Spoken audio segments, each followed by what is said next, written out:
Good afternoon to everyone. This is a very important message today. Those of you that are aware, there's a big challenge taking place now in Israel. Over 5,000 rockets were fired in a short period of time. There are people dying in Israel. I personally did my training in Israel in the 1980s. I've been to the Holy Land several times. So this is a call up to everybody to start praying. And I just want to refer you to Psalm 122 in the Bible, from verse 6. It says, "Pray for the peace of Jerusalem. May they prosper who love you, the holy city. May peace be within your walls and prosperity within your palaces. May brethren and companions' sake, I will now say, peace be within you. For the sake of the house of the Lord our God, I will seek, inquire for, and require your good."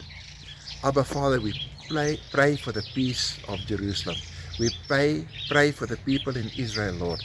And Father God, we combine our prayers with all the prayers that are going up into heaven now for the protection of the citizens of Israel, Father God. And we pray also, Father God, for the peace in Jerusalem, Father. In Jesus' name, amen. Please send your prayer requests in, and please listen to the rest of this message that's going to follow. Thank you very much. Till we meet again, bye-bye. Hello, Internet. Welcome here. I must tell you, all hell has broken loose in Israel. Now, normally at Legacy, we don't do current affairs, right? For certain reasons, and because Legacy is actually about the past, to bring the Patron story to you. But it is so that I'm married to a woman from a Jewish family, and it is so that we hold South Africa at a great affiliation to the Jewish nation. And I think a lot of you listening here are actually worried about what's happening right now in Israel. And therefore, I thought it well to call two of my friends, Gary Nosowicz. I hope to God I said his name correctly because I couldn't. He was a fellow there at Bridge 14. And then we got Major Graeme. You don't need to know the rest of his names. Both of them was actually on Legacy. They spoke well. And I thought to myself, let's call these people. Let's ask them what's happening. Because I know both of them has family there. So this is out of the Pertse back. In other words, this is right out of their own views, confirmed. But I also wish to say something to you people out there right in the beginning. These men are not talking on behalf of any organization. We are not pretending to be having knowledge which you don't have. If you know what I mean, there's no secret knowledge being given out here, nothing like that. And whatever we say should be seen in that light. And we are not trained journalists either. So let us start. Gary, you were oldest here amongst us. Can you tell us a little bit about yourself? And can you tell me, do you have family in Israel? What's happening there at the moment? Yeah, I've got three daughters. The middle one got married in South Africa 11 years ago, and they immigrated, and she has two twin girls, which were both born in South Africa. But when the girls were 3 years old, which is 5 years ago, they immigrated to Renana. My son-in-law's entire family, his father was a pediatrician in South Africa, and was able to resume practicing in Israel, in Renana, in the private and in public healthcare. My son-in-law has 4 siblings. They're 5. All of them live in Israel, believe it or not. So my son-in-law has a great family structure. My daughters just got us here in South Africa, and I've got my eldest daughter is married as well with one little kid. My youngest daughter, an actuarial scientist, they also married with a little guy, and they're in the process of immigrating to Renana to join my other daughter as well. So yeah, that's the family background. My first cousin, having the same surname as myself, Lawrence, he's in Tel Aviv with his wife. He's an acting judge in the Supreme Court of South Africa, and retired, and now lives in Tel Aviv. I'm very active on certain Jewish organizations in South Africa here. I serve on the South African Jewish Board of Deputies, and have done so for 15 years. But I must just emphasize, I'm speaking this morning in my personal capacity. And I do get inside info from what's happening in the cabinet, and very often it's not what's heard popularly on the news and openly on the news. So different things happen behind the scenes as to what most people perceive. And yeah, I'm also politically connected, and I'm an semi-observant Jew, semi being the active word. And I try and attend synagogue 3 out of 4 Friday nights a month. But yeah, that's as much as I can do.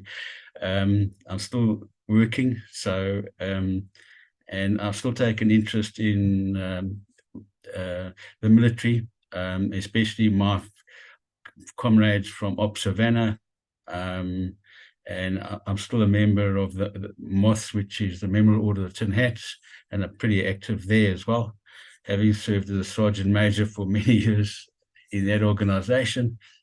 Yeah, so that's basically my background, and it doesn't always meet with my wife's approval, but so be it. It's what it is. Yeah. Okay, so that's my story. Okay, thank you, Gary. Graeme, can we go over to you? Can you just tell us quickly where you come from and family members in Israel, perhaps? And of course, we're not going to mention exactly where they are or even where you are as a former officer of the Israeli Defense Force. Yeah, sure. So I was born in South Africa, born in Johannesburg, grew up in Cape Town. And when I was age 14, my parents decided to leave and we all immigrated. And initially we went somewhere else, but I wasn't happy there. So I decided I wanted to go to Israel. So I went to Israel at age 18 and I went into the army at age 20. And I made a go of it. I actually enjoyed it. And I ended up serving for 29 years in the regular permanent force and the reserves. And I served in the Golanni Brigade, which is arguably Israel's premier infantry brigade. And afterwards in reserves, I served in the Armored Corps, in the reconnaissance company of the Armored Corps Brigade. And I was in 2 Armored Corps brigades. One was, what's the word? It was not demobilized. It was, they closed the brigade. They downsized the army and they closed the brigade, and then went to another one. And then the same thing happened there. The army was constantly downsizing. And then I ended up back in the infantry in a brigade, which is all ex-Golanni guys, which is the Carmeli Brigade. And my last position, I was with the 98th Airborne Division, which is a division made up of paratroops. I didn't jump, unfortunately. I wanted to, but they wouldn't let me. I was too old and my job didn't justify it. And I was in the Divisional Fire Center, which is your divisional headquarters is made up of the operations, the intelligence, and the fire center, which is the fire support. And I was responsible for coordinating with the Air Force, not only the Air Force, but fire support, a lot to do with the Air Force. A lot of it also to do with drones. That was my last job. And as I said, I lived in Israel for, so it's been 31 years. I've got distant family there, relatives. My parents, my brother and sister don't live in Israel. I was there by myself. But I mean, after living there for so long, you've got deep roots there, and you know many people, and you're close to the place. So yeah, I guess that's my background. But you did write about these things as well. Can you just quickly, for those interested, tell us about your book, and we'll leave the links here. I read it. Yeah, sure. Thanks, Koos. So Very I good. wrote a book about my experience in the army. It's called My Golanni, which is a kind of a slogan of the brigade, is My Golanni in general. But, you know, it was my personal Golanni, so that's why it's called what it's called. And in Israel, what's different from the most Western armies is you don't, if you become an officer, you don't go to an academy and spend a few years in an academy, and then the first time you ever start really properly soldiering is when you're a second lieutenant. So in Israel, you go in as a private, and you just you go through a period of, in the infantry, it's about 2 years. And after 2 years of sort of proving yourself, your commanders select people who have the aptitude and who are suitable and who have proven themselves, and then they are sent to the officers course. And that's what happened to me. So so my book starts right in the very beginning, from day one and until the day I finished my reserves 7 years ago. Now I'm going to ask you, since you're the only officer here between the three of us, and you can probably read the map, is it possible for you, before we ask what's actually happening, just to orientate us a bit, Graeme? Okay, so what we have here is the blue is obviously the Eastern Mediterranean. We've got Israel here. We've got Egypt, which is as the border, which is this faint white line, which my mouse is going over here, goes all the way down here to the northern tip of the Red Sea. And then this border here goes north, which is the Jordanian border. Goes all the way up here, right through the middle of the Dead Sea, which is the lowest place in the world. And all the way up here to the Sea of Galilee, where Jesus walked on water and produced the fish and all of those things. And this little bit here is the Golan Heights. And this is the border with Syria. This whole area here is Syria.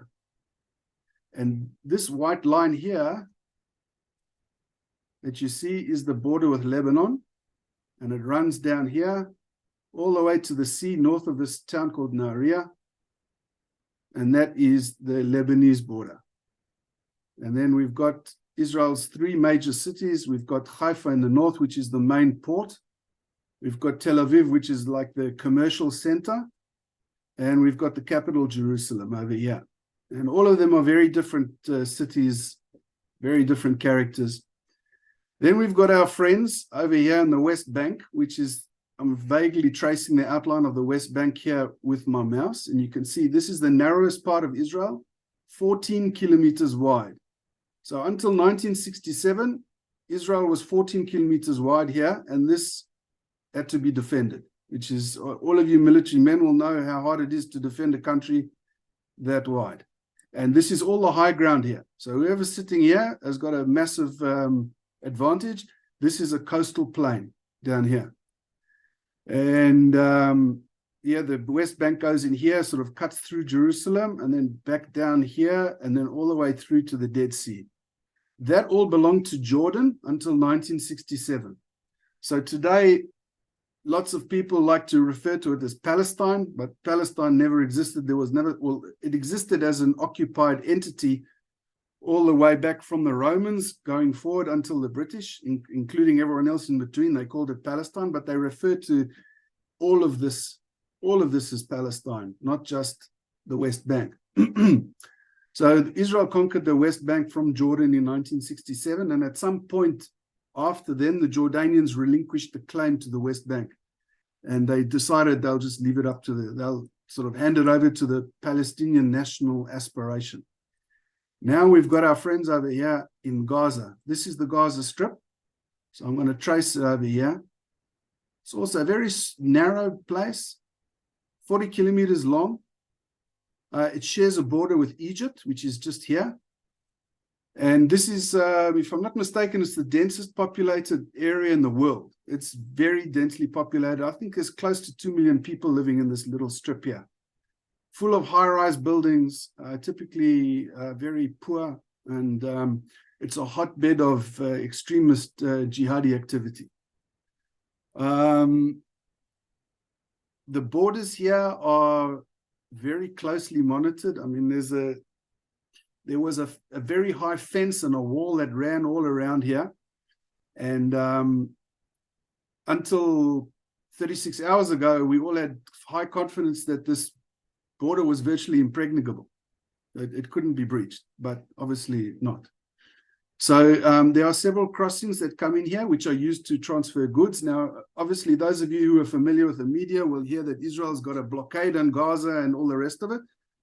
This so-called blockade is just Israel checking all the goods that come into Gaza, because the HAMAS, who's the militant Islamic organization that rule Gaza, use these civilian shipments to smuggle weapons. So Israel checks everything before it goes in, and obviously things which can be used as a weapon, what they call a dual use, so it can have either a civilian or a military use, or simply purely military, and stuff like that has come through, or they've tried to bring it through. So that gets stopped if they find it. Otherwise, everything else goes through. I don't know if you call that a blockade. I just think it's just a strict customs regime, if you ask me. Where there is a blockade is with their friends here on the Egyptian border.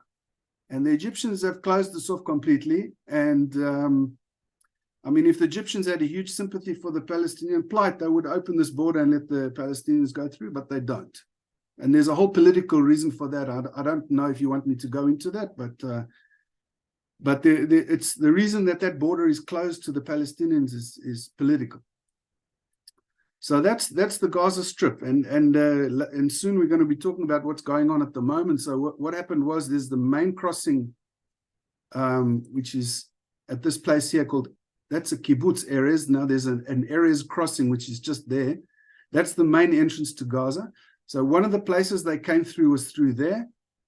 Then they also came through here in front of Kfar Aza. They came through here, I believe. And I think they also came through, they had a couple of spots further south where they came through over here. And they tried to infiltrate now on all three methods through the sea, where the Israeli Navy was the most successful. They stopped all of them, from what I understand. They came through the air with powered parachutes, and they were not stopped at all. And then at some point they breached the border wall here, and they brought a bulldozer, and they made holes in the obstacle, and they poured through, thousands of them in these Toyota Hiluxes, and motorbikes. They poured through, and there's a number of towns and villages all around here, and they split up, and they've attacked all of these individual towns and villages. And what they've done is they've entered these towns and villages and just massacred everyone left, right, and center. Anyone they could see. In this town here in Sderot, they found a bomb shelter, where the communal bomb shelter, where there are a lot of people hiding there because this place was being rocketed as well at this. All these places are being rocketed now when this happened, and they just massacred everyone in the bomb shelter. They just machine gunned them, killed them all. Nativa Asara, this place over here, 15 people were killed in their homes, massacred there. There were 3 army bases. One was next to Zikim here, which was overrun, I believe, I'm told. A lot of this is still unconfirmed, so that's why I'm saying I'm told, is because I'm not 100% sure. It's not fully confirmed yet. Other bases which were attacked was Nachal Oz. This is a kibbutz, but there's an army base right next door here, and there was a battalion here which was overrun.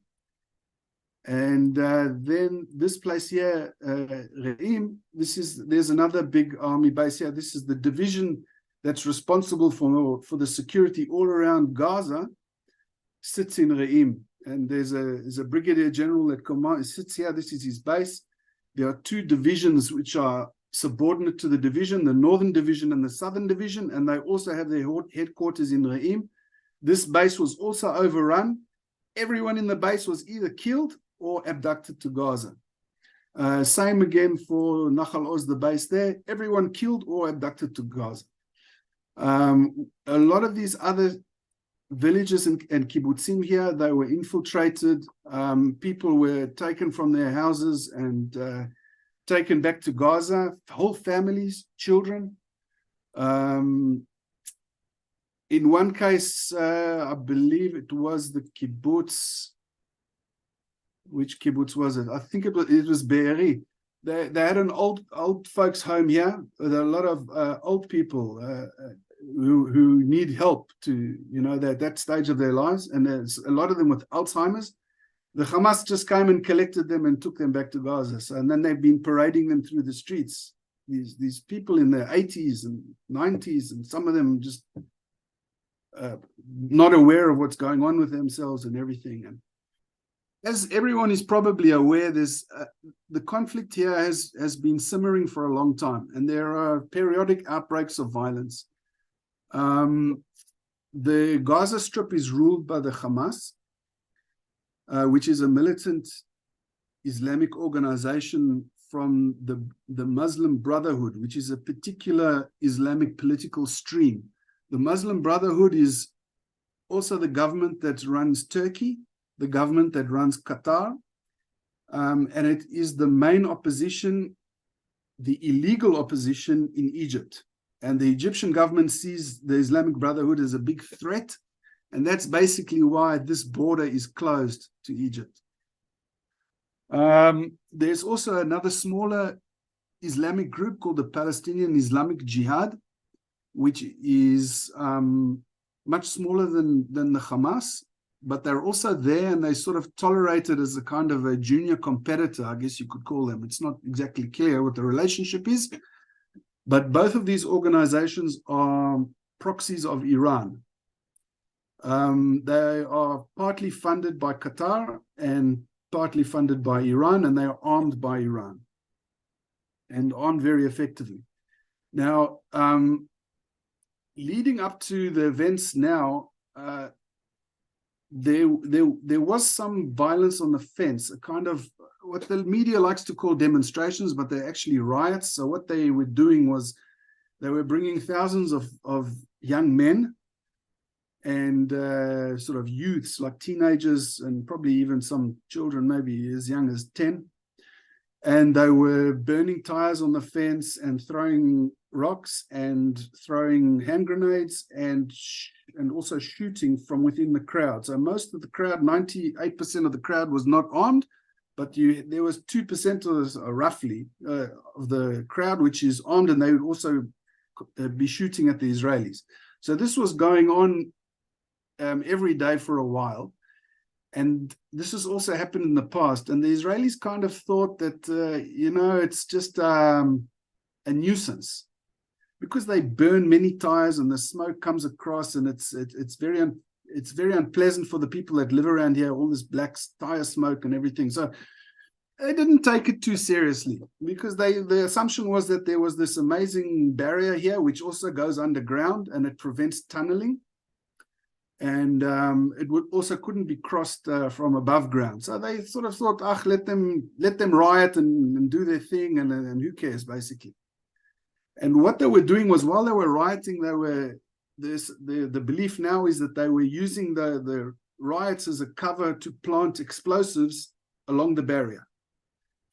And when they made their move yesterday morning, they blew big holes in the barrier using these explosives that they planted there. So that's how they'd done it. After they'd had these riots a few weeks ago, they sort of, what we call in Hebrew, we put the area to sleep. They put the area to sleep. They stopped causing trouble. Everyone sort of went back to their day-to-day business, and everything got very quiet here. And it put the Israelis to sleep also. And everyone thought that nothing's going to happen. The Israeli intelligence always have an ongoing assessment about the intentions of the various enemies, and the assessment was that the Hamas is not interested in causing any major flare-up or anything like that, and they are mainly interested in economic things and improving the lives of the people in Gaza at the moment. And a full-blown military conflict is not something which they are looking for. That was the assumption. And that's what the Hamas wanted the Israelis to believe. And then came yesterday, which is a religious holiday in Israel, and it's a Saturday, which is also the Sabbath. And because of a combination of things, mainly because of the confidence in the barrier that goes around here, and also because not much had happened, the Israeli army had been drawing down their forces in this area for some time. And they'd drawn the forces down to about 4 or 5 battalions, which covered this whole area from here, all around here, sort of defended all of this, 4 or 5 battalions. And because it was a weekend and a religious holiday, a lot of the soldiers had gone home as well, just for a 48-hour or 36-hour weekend pass. So it was like almost like a skeleton crew that was here. And the Hamas at 6:30 in the morning made their move. And also there's some question about why did the Hamas choose this date? So 50 years ago, plus 1 day, on the 6th of October, the Egypt and Syria attacked Israel on Yom Kippur for the Yom Kippur War. I don't believe that was the reason they chose the date. I mean, they may have. It has some it's coincidental almost. But the main reason that they chose this date was because here near Kibbutz Be'eri, there was a big sort of a nature rave party of all these young people in their 20s. They come and they have music and they go all night and they have this party in the nature. And for some reason, which is a total mystery to me, they decided to do it here next to the Gazan border. 3,000 people. So the Hamas chose to do it to coincide with the party. And one of the main places that they attacked was this party. And they attacked the party of 3,000 young people who were just, most of them were probably influenced by various substances. And not all of them, but some of them, that's just what goes on at these things. And I mean, the first thing that they knew was that there were rockets, and there was an alert for rockets. And then they started trying to leave, and there were 2 exits.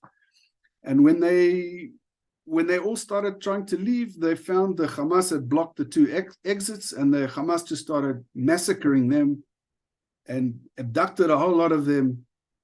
And if you want, you can go on to what used to be Twitter, is now called X, and there's a lot of video clips there, and you can see how the Hamas has abducted people. And also there's this base at Graeme. So there was a lot of female soldiers here at the base, and they killed a lot of them, and they abducted a lot of them, and they raped them. They've filmed.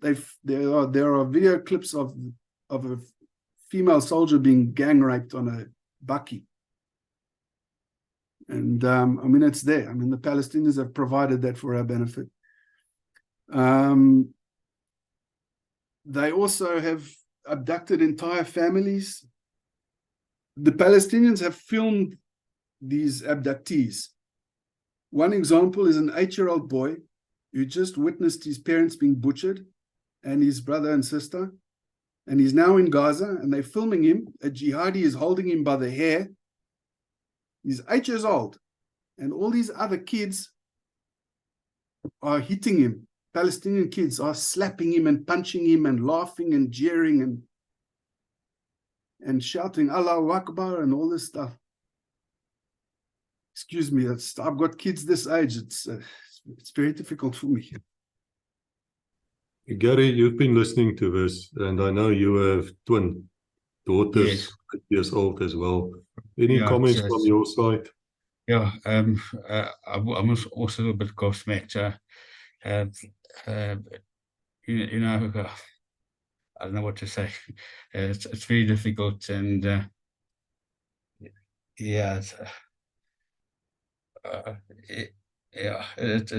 when your kids are involved and they're the same age, and when you see a kid, and I come into contact with lots of kids at our synagogue, and of that age, and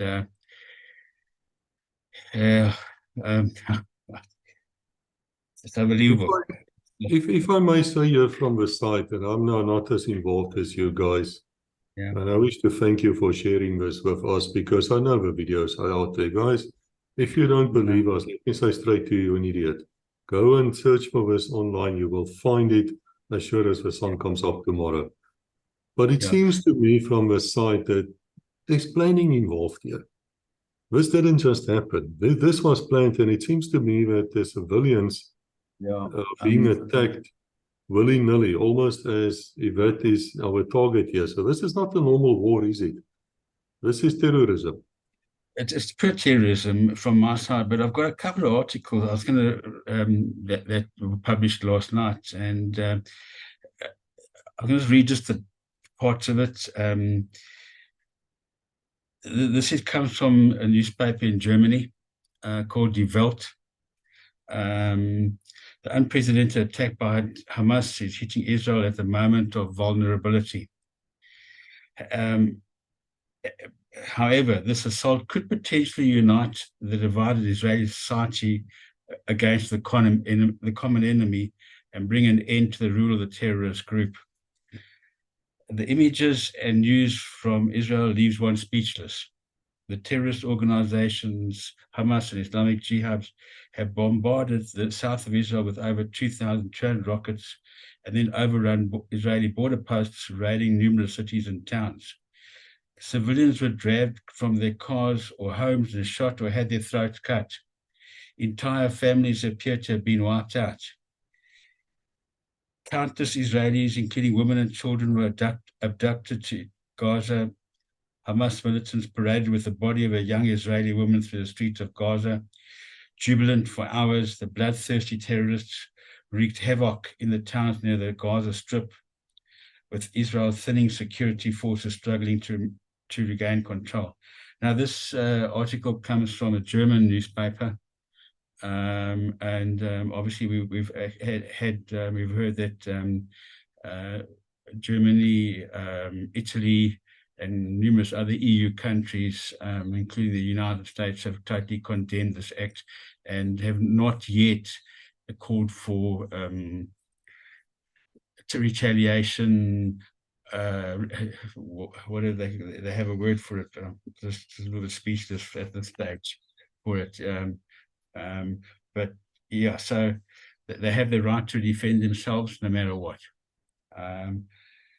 The interesting thing is, shortly after that came in, I got a media statement from the South African, the DA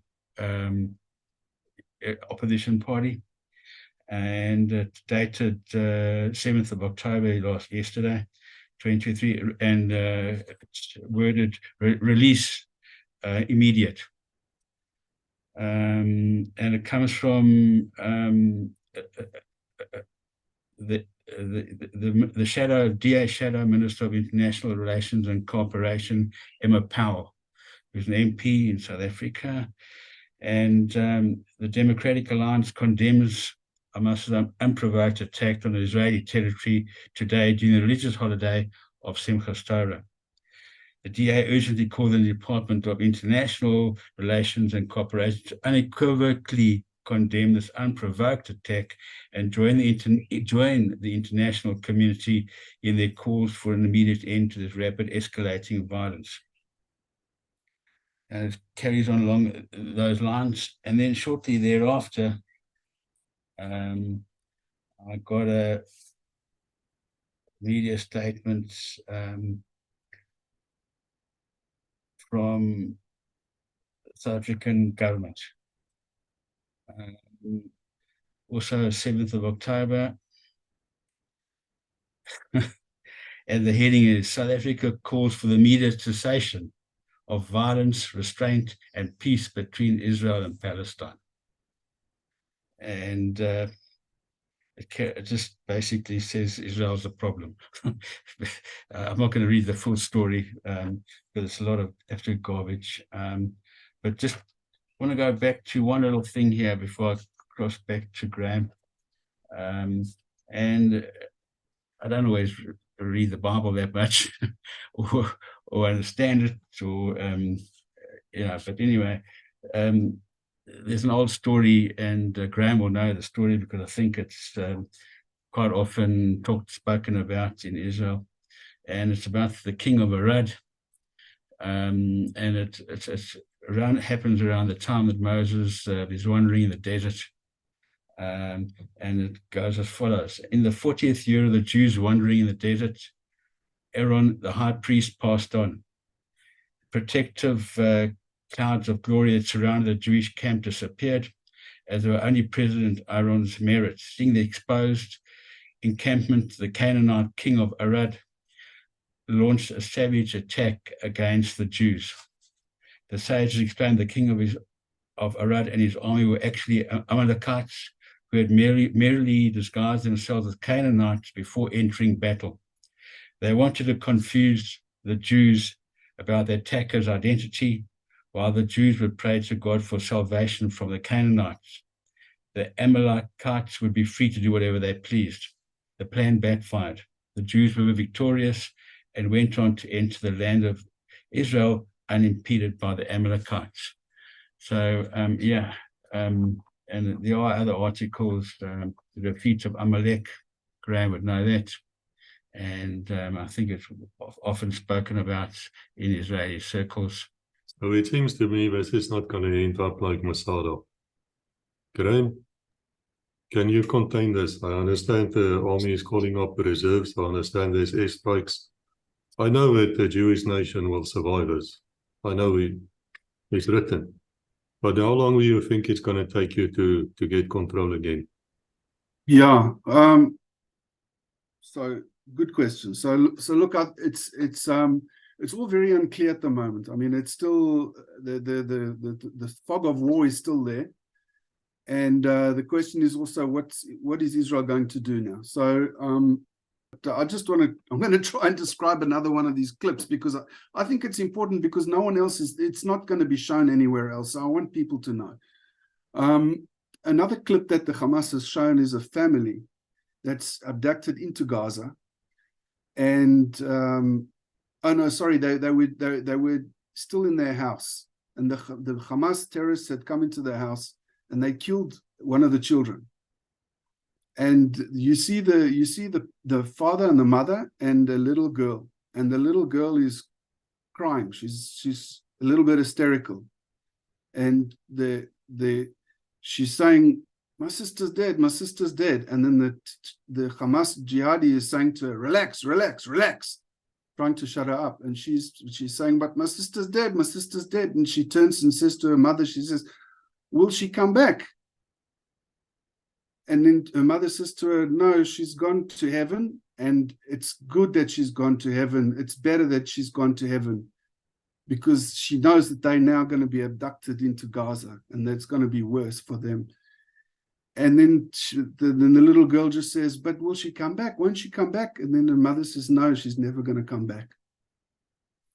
And I thought that was also a terrible, terrible thing to see. Anyway, so look, there's the military aspect now. So everyone in Israel is sort of shaking their heads and saying, how the hell did this happen? How is it that, again, Israel is surprised in such a way? And there are no clear explanations. I mean, so like every complex issue, there are multiple reasons and multiple factors involved. Some of them were the belief in the barrier, that everyone thought the barrier was impregnable, and then there was the belief that the Hamas wasn't interested in a wider conflict, etc. Those were both mistakes. Then there's a problem in Israel. So with the Israeli army, I think this is my opinion. Israel, because since it's been established, it's in this constant state of war. There's a kind of a fatigue that's developed in the population. People are tired of having to fight and have these wars and go to the army and this whole burden and the economic burden of financing a big military and all the rest of it. You know, at some point people get sick of it. So that whenever there's a belief that there's a respite on the horizon, whether it's through perhaps peace or just a quieter period, then everyone sort of likes to relax and get complacent. And Israel has a disease, a little bit of a disease of, when I say disease, it's in inverted commas, a disease of complacency mixed with a little bit of arrogance. Because the Hamas are so, the Palestinians, they're so savage and often barbarian-like. There's a kind of a, it's probably very, it's a flaw. It's a flaw to view it like this, but a lot of people view them as savages because of what they do. But they should not be underestimated. They are savages, but they are very dangerous. But this complacency creeps in. And in this case, again, there was a case of massive complacency. And look, they've paid dearly for it. They've lost. Some of the losses that I'm aware of is a brigade, 2 brigade commanders dead, a deputy brigade commander dead. The commander of the 51st battalion, which is my old battalion, he's dead too. My old battalion, a whole company wiped out, and then another company, serious losses. The sister battalion, 2 companies wiped out. There's a special forces unit called Maglan, which is like a bit like, they're like not quite the Recce's. It's like maybe like 3-2 Recce or something like that, you could say. So they again, a team of them, they were there also. They're all wiped out.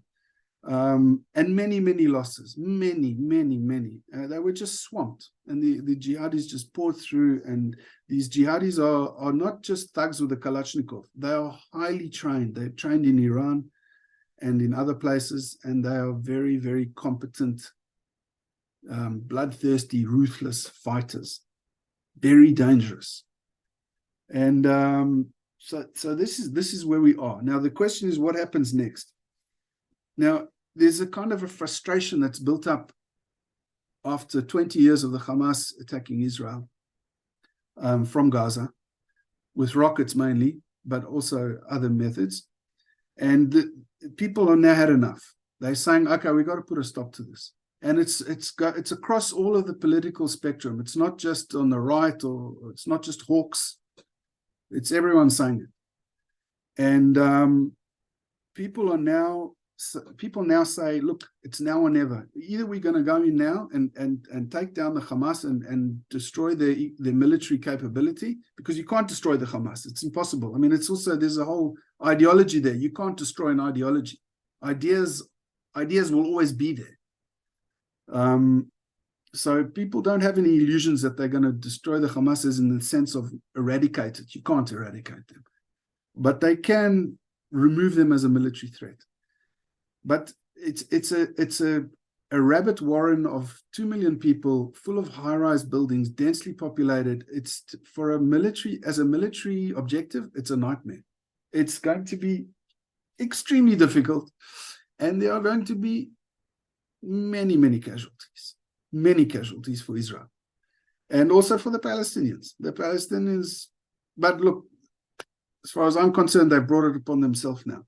So the Israelis have always followed this kind of a policy or a strategy of dealing with the Hamas in Gaza in this way. They didn't want to go in there because it's a difficult problem. And even 20 years ago, when they were much less stronger, even then it will be a terribly difficult problem. And Israel doesn't want to rule Gaza, and they don't want 2 million Palestinians under their responsibility, where they have to rule them and occupy them. And, they don't want that. No one wants that. So it was always like sort of hope that they could be contained. They'd have their place in Gaza. The Palestinians would have an opportunity to either build Singapore or Somalia. It's up to them. In the end, they chose Somalia, but that's what it is. And I hope that, they would just be there and they do their thing. And if they ever attacked Israel, they could be contained and all the rest of it. And if they want to build up this huge military force, let them build up the military force. We've got Iron Dome, and we've got our soldiers, and we've got our fence and our barrier, and we'll be fine. That was the position. But what's happened yesterday has shattered that completely. So now it's a turning point. the government in Israel is now possibly going to change. So Netanyahu has invited the two other major opposition parties to join in a coalition government. So it's going to be a sort of a wide coalition from the far left to the far right. It remains to be seen if they'll be capable of sort of settling their differences, even for a short time under these current circumstances, to do that. But that's the aim. And they are going to, the response is going to be harsh, I think. On the other hand, there's an unknown number of abductees in Gaza. Some rumors say anything up to 200. I don't know if that's correct. It could be anything between 50 and 200. That's what I think. That's the ballpark. And there is a concern of going in with heavy firepower and everything with all these abductees there. So that's another thing. Now, in the previous video that I did with you guys, I explained a little bit about the airstrikes, but I also didn't I didn't explain it clearly enough. So what I just like to also just take the opportunity to quickly explain, because a lot of this is now going to be going on. It's already started and it's going to increase, I believe. And so it's a relevant factor. So when an airstrike is requested or ordered, it doesn't matter who it is, whether it's by a maneuvering force or whether it's by a strategic kind of a fire support team that's managing the fire support for the entire Gaza Strip, they will put in a kind of it's like a kind of a request that goes through various levels of approval, and depending on what the target is, it can go even all the way up to the Minister of Defense. So those targets are targets which are very sensitive. Those are these high-rise buildings, or something that's like a mosque, or something where there is foreign media located, or where there might be a hospital. So some people might be thinking, why in heaven's name would you want to strike a hospital? Well, the Hamas leadership, every time there's an outbreak of violence, they have headquarters in the basement of all the big hospitals in Gaza. That's where they go, because they know that Israel won't bomb them there. And Israel hasn't yet bombed a hospital, not a hospital where there are people. They if I'm not mistaken, I think there was one case where a hospital was bombed in the past, but it was deserted. It was empty. There was no one there. Except for the Hamas, of course. Now, in the case of these high-rise buildings, when you see the Air Force bombing them, the whole building comes down. So what happens is you just see that on the news, and it looks like, oh, you say, oh, heavens, what, we've got all these families living in there, and there are all these people in there, these poor people. It must be hundreds of thousands of people dead. What's hundreds or thousands? So no, that's not how it works. So what happens is, first they get a drone that comes there, finds the target, and then the Israeli intelligence starts calling every telephone in that building, whether it's mobile or landline, and they tell the people, you've got 15 minutes to get out. And then 5 minutes later, they drop a small munition on the roof of the building, which is about the size of an RPG, and it doesn't penetrate the roof. It just makes a big bang. And like everyone in the building hears it and gets a fright, and it's like, if anyone needed any encouragement to leave, they haven't left yet, they will now leave. And they do. They often do. All the heavy equipment and the ammunition and the stuff that was in the building, the Hamas doesn't have time to get it out, because they need more than 10, 15 minutes to get it out. And then the Air Force comes and they bomb the building, which is now empty, and it collapses. So that's what happens there. And that is approved at the very highest level. The commander of the Air Force is involved, the Chief of Staff, and the Minister of Defense. So, I just wanted to be clear that what goes on around that sort of thing. Because of the nature of this particular attack on Israel, I think the gloves are going to come off. It's not the usual measures of caution which were involved. There is a chance that some of those measures will be removed, and there will be a little bit more freedom for those who are coordinating the airstrikes to do it without too many levels of approval. That's speculation on my part. I'm not saying it because I know. I'm just speculating. I think there's a chance it might happen. Now, the biggest threat is what happens if the others join in. And what I mean by that is the Hezbollah in the north. So the Hezbollah is much bigger than Hamas, much stronger than Hamas, firepower-wise with rockets, roughly 10 times the size of Hamas. And Hamas has got serious firepower. The Hezbollah firepower is like most NATO countries as far as what their capabilities are. Very, very powerful. And if Israel has got to deal with Gaza and Lebanon and possibly Syria as well at the same time, it's going to be very difficult. Very, very difficult. I mean, if this is difficult now, and it's very difficult, that's going to be much worse. So everyone's now waiting to see what's going to happen, whether it's going to spread to the north or it's just going to be Gaza. We're waiting and seeing. But what is for sure that it's probably the worst situation that Israel has been in.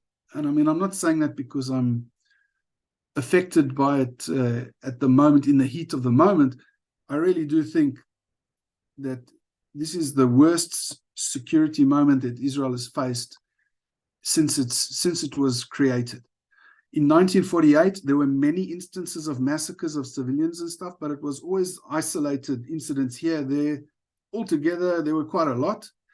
Israel lost, if I remember correctly, it was more than 1% of its population in that war, 1948, 1% of its civilian population. So that was bad. Then there was 1973, which was also a very serious position. But in that war, it was just the military which was facing everything. The civilians weren't involved. In this case, what's happened here was that the civilians were left virtually defenseless, and they were just absolutely massacred. And that hasn't happened before. I mean, I tried the last day or two, I've been trying to think where in history, in other places around the world, where do you have a comparable example of something like this where I mean, I guess you could go back to the Second World War, but the Second World War was also mainly with military objectives, even with the Nazis. I mean, the Nazis did have their objectives of wiping out the Jews in Europe and everything, but I think that initially their plans were military driven. I mean, they're military objective driven.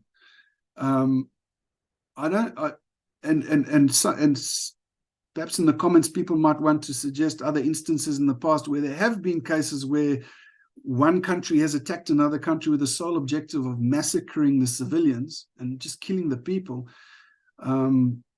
There might be, but I haven't succeeded in thinking of a precedent like this. I mean, it's virtually unprecedented. And at the same time, you've got the media, which is describing this. They try and they create this artificial equality, like saying Israel has been doing this and now the Palestinians are doing that, and it's sort of justified, which is just a kind of a way to sanitize the acts of the Palestinians. Then you've got, and especially in South Africa, there's this attempt or an effort to brand Israel as an apartheid state. Now, for us, it's always a sensitive subject, apartheid. But myself and other South Africans that I know who are familiar both with, and I'm sure Gary might have something to add here, South Africans who are familiar with apartheid and are familiar with Israel will say that there's absolutely no resemblance to apartheid in Israel.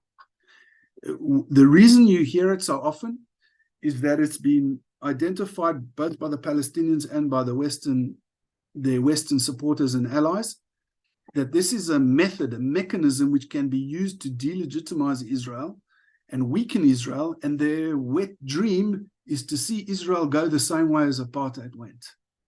That's what they want. And they are creating a kind of a consensus around the world that Israel is an apartheid state, and the reason behind that is it's just a sort of a soft means of attacking Israel and ultimately eradicating Israel. That's what it's all about. And many of the watchers here are seasoned old salts who went through South Africa and South Africa of the apartheid times pre-1994, and they are aware of what the media can do when it's controlled. And how your awareness and your opinion can be affected. And look, it's just as it happened up until 1994, it's also happening in South Africa after 1994. There's also a kind of a message or an agenda that's being pushed by the government, and it's very particular. It's not balanced. It's not fair. It's not objective. So I will be glad if people who are watching this will understand that and realize that. And obviously, for myself as a South African, I won't say it distresses me because that's too strong a word, but it annoys me when people say Israel is an apartheid state. It's because it's not true. Graeme, it seems to me you have a fear, if I can use that word, for what happens to those captured by these people. Now, I read the reports in a book which I wrote a few years ago on Yom Kippur, on what happened to the Israeli soldiers during captivity. And I spoke to several pilots of Israeli Air Force who actually got shot down. They blamed the Americans, by the way. They said we were flying their Phantoms. They were not taking evasive action because the Americans, also during Yom Kippur, told them that the electronic measures or something would defeat the incoming missiles. They just didn't need to keep steady. Well, it went right up their asses and they spent the next 14 months and they were not treated well. In fact, the medical people said every single one of them, of the soldiers who came back, were mistreated, abused, not treated according to the Geneva Convention. There was one fellow in Syria who got a medal for decapitating, is that the thing, chopping off heads of about 18 soldiers, prisoners of war. Some of them were actually tied down, and so forth and so forth. So when you keep talking to me about families being taken hostage, Israeli soldiers being taken hostage, what is the problem here, Graeme? What do you think will these people do to them? Of course, it's a nightmare. It's every every Israeli serviceman. I mean, it's a nightmare that you never want to think about it. And Israeli servicemen hardly ever surrender. I mean, since the Yom Kippur War, there have never been this many Israelis in the hands of the enemy.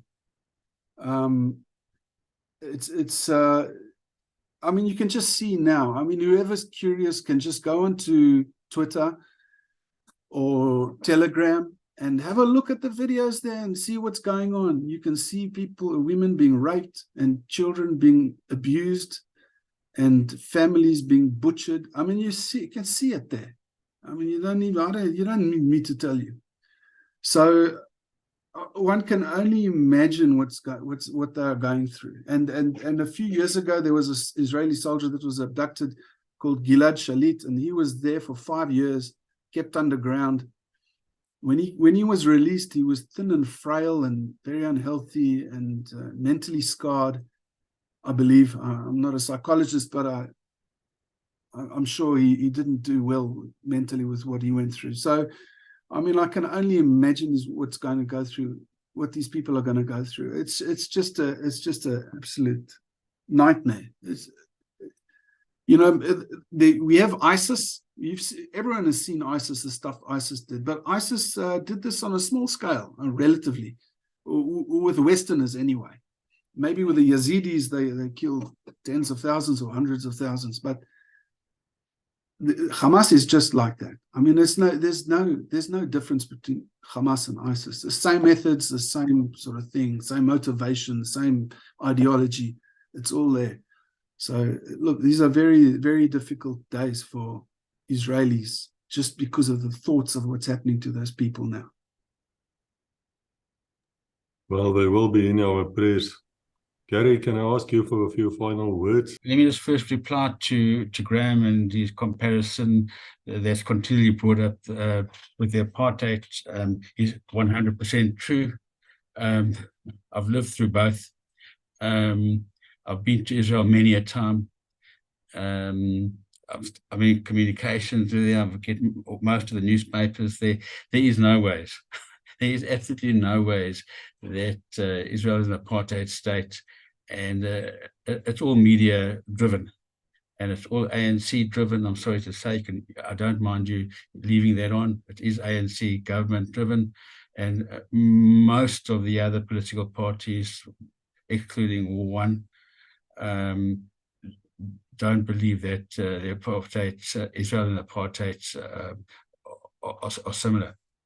But just getting back to what Graeme is, what the sense I'm feeling, and having spoken to my brother-in-law in Israel, whose kids have both served in the IDF and completed their training, the military in Israel seems to have really got a little bit what we call in South Africa stadgat.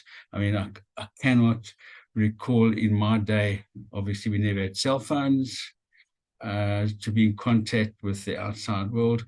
We weren't able to order pizza while being on a guard post or and it just seems like there was an old saying, Napoleon, I'd rather have a lion leading sheep than sheep leading a lion. And I think that's possibly what the political scenarios infiltrated into the military.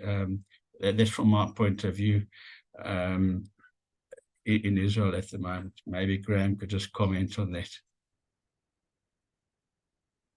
Yeah, Gary, I can only agree.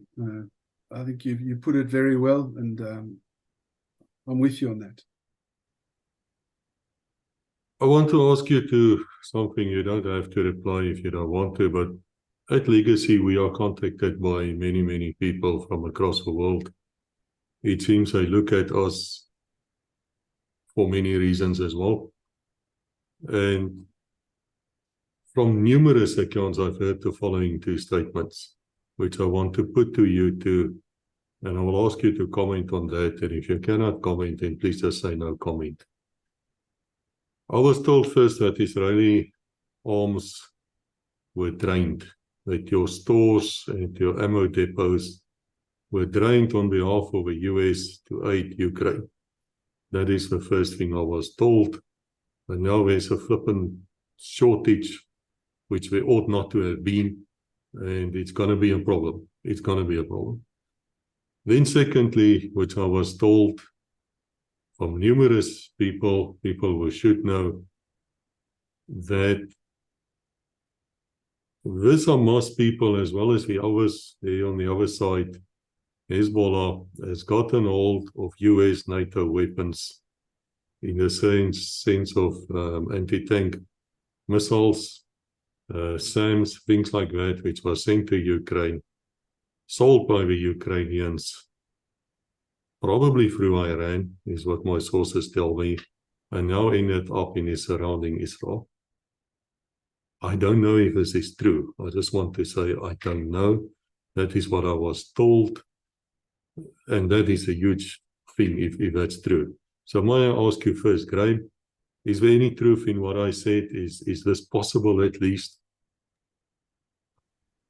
Of course, I don't have any information on that, and I'm more than 7 years out of the army, so I'm not sort of up to speed on what's going on. So I honestly don't know. I wouldn't be surprised. Look, in 2006, when I was in the war in Lebanon, one of the weapons that were used against us were the French Milan anti-tank missile. So there you go.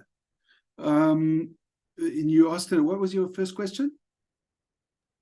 That it was drained. That a lot of yes.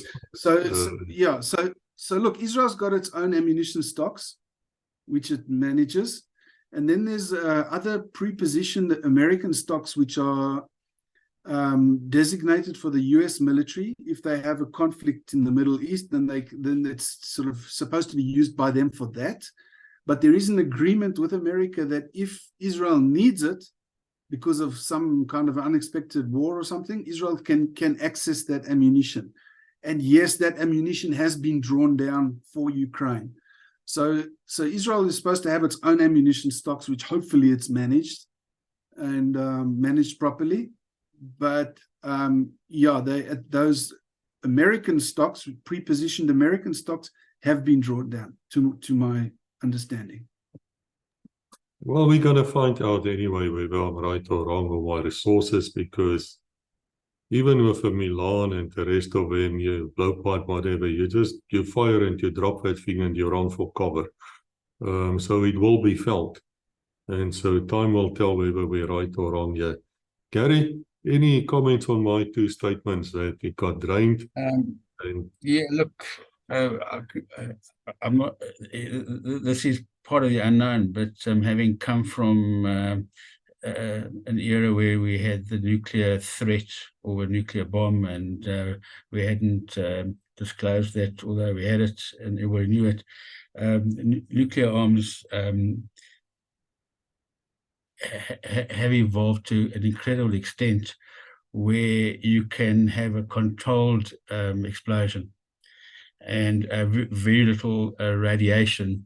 Unlike what happened in Nagasaki, Hiroshima, where there's huge expanse and it remained irradiated for many, many years thereafter, and people suffered for 40, 50 years. So I think that must also be in the back of the minds of some of the people threatening Israel, that there is this nuclear, and Israel hasn't signed the non-proliferation treaty as far as I'm aware. Let us hope that it never goes that route, because if Israel starts using nuclear weapons, even clean nuclear weapons as you described them, there's going to be a massive fallout. They will lose sympathy of the world. But then how much sympathy does Israel have anyway? Guys, we can keep on talking like this for hours, and I would like to invite you back. I want to say again to everyone, we know it's fluent, right? By the time that you listen here, something else might have come out. But if you have any questions, just leave it below. I will ask our guests to come back in the future, probably a week or so from now, and we can discuss it further. I think it's very important that we hear things which is not normally heard, if you understand what I mean. But now, Gary, let me ask again. Someone sitting here, sympathetic, what do we do? How do we help you people? I think it's mostly media at the moment. That's about the only weapon that we have.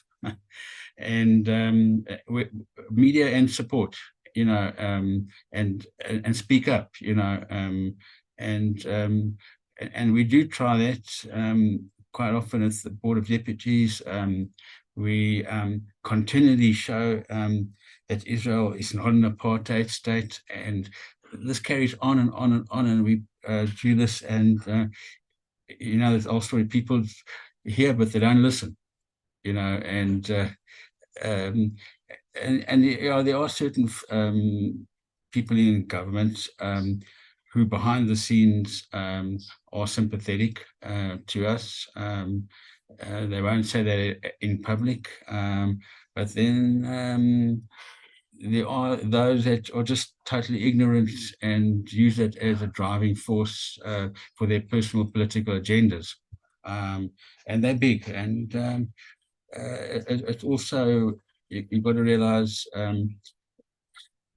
the corruption that has taken place in South Africa has been driven by certain parties, which I don't want to comment on here.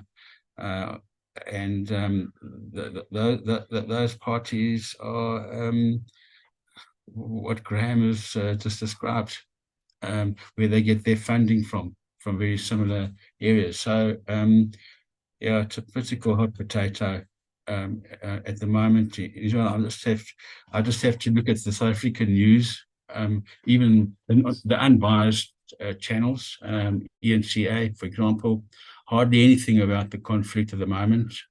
But switch over to Sky News, CNN, maybe a little bit less with BBC, and it's all just sympathetic towards Israel, especially CNN at the moment, showing Joe Biden and Netanyahu, having a chat or whatever it is, and and Sky News a few minutes later as well, following on. But yeah, the press is the important thing, and getting the word out, and that's what at the Board of Deputies, that's what we try and do, but it's not always a case. But the interesting thing is we're coming up for an election in April next year, a general election, and the law has changed here. So any political party receiving over 100,000 rand in a donation towards electioneering or funding or whatever it is, has to declare that money and where it comes from. And most of the I've got to be really careful what I say here. Most of the major opposition party, the biggest opposition party at the moment, has one of the biggest funders, incoming funds. But the interesting thing is it comes from mostly Jewish family organizations. I'd just like to thank you that you've given me this opportunity, and me and Gary, and we could put our point of view across, because there are precious few opportunities for people like ourselves to say our things. So thank you very much. Much appreciated. Right, gents, and I want to thank you all for coming here. We appreciate you. You are in our prayers, as well as your family members, my family members as well, on the wife's side. And to you listening here, spread the word. You heard what Gary said. Please spread the word. Just don't let a few thousand people watch this. Spread the word amongst your mate. Download the video and spread it around wherever you want. Just carry on with it so that we can get the word out. And leave your comments here below. And we will then talk to you again. Until we meet again, God bless.